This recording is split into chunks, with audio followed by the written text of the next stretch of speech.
Merck Foundation conducts their 5th edition of Merck Africa Asia Luminary under the patronage of His Excellency the President of Senegal, Mr. Macky Sall. Dr. Rasha Kellage, CEO of Merck Foundation and chairperson of the conference, welcomed the 10 African First Ladies, 15 Ministers of Health, and more than 1,000 healthcare providers and policymakers from 58 countries to open the sessions with the aim to improve access to quality healthcare solutions in the 2 continents. Good morning to all of you, and I'll try a little bit of French. Bonjour.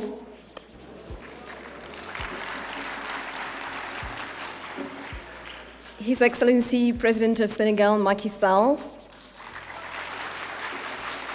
His Excellency the Prime Minister of Senegal, and Her Excellency First Lady of Senegal, Madame Mariam Sall, Your Excellencies here present, First Ladies from Africa, Honorable Ministers here present, Chairman and owner of Merck, Professor Frank Starkenberg-Haverkamp, and CEO Merck Foundation, Dr. Rasha Kellage, and the other trustees who are here today, healthcare providers and policymakers, ladies and gentlemen, again, good morning, bonjour, and guten Tag. I'm trying to impress the professor. It is a distinct honor for me to be in attendance today at this very important event that marks the 5th edition of Merck Africa Asia Luminary. I certainly feel at home as a woman and as a mother among my colleagues, Your Excellencies, First Ladies from different parts of Africa. I recognize the privilege and opportunity I have been accorded to contribute in the discussion relating to infertility. It is the first time that Botswana is participating in such an event. And once more, I thank the organizers for extending this invitation to us. So you didn't forget us completely there, Raja. Thank you. Distinguished guests, we are aware that Merck Foundation extends support to a number of areas: cancer care, diabetes, high blood pressure, and infertility.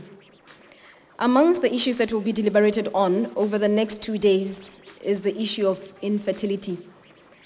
As First Lady and as a woman, a sister, a mother, I am in full support of Merck's campaign, More Than a Mother, whose initiatives aims to provide medical education and training and to further support governments to define policies to improve access to safe and effective fertility care, while also addressing stigmatization and social suffering of infertile women. This campaign is critical for both my country and Africa at large, because infertility remains an issue globally affecting both men and women.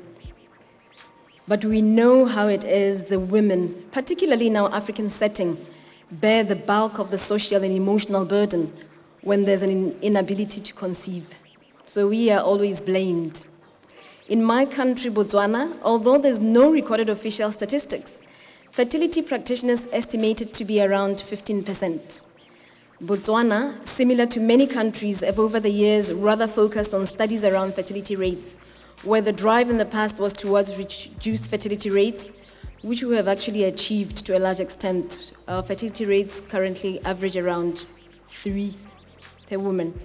It poses a concern that studies addressing infertility have been so limited.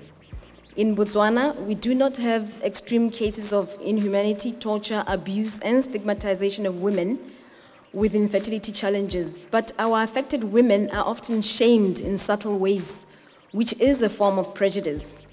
For the single woman, a typical single woman, her friends pressurize her on why she's not having children. Her own family, including parents, would question her in a subtle manner on why she's delaying childbearing. You'll hear these whispers around 22 or so, then you'll get the pressures. More so when you're in your 30s. Her partner would also, in some cases, demand a child before marriage.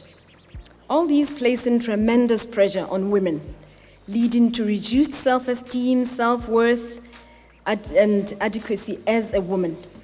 A large number of women still view the completeness of a woman as being substantiated by being a mother, which should not be the case. And for the married woman, the couple has pressures from both sides of the family, her family and her in-laws, where in our setups, in-laws are a major part of our family. The husband would also blame the woman, in extreme cases would bear children under the small house arrangement. All these pressures, similar to the case of the single woman, lead to negative feelings.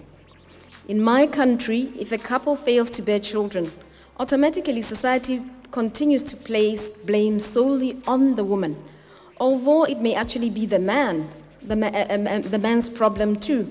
Society needs to encourage men to discuss the issue of infertility openly, bearing in mind that infertility is a shared responsibility and hence own this burden too. So it should go both ways.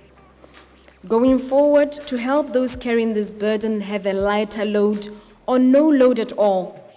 Overall, we need to change our societal views on infertility and urge clinicians to find sustainable and affordable solutions to this challenge.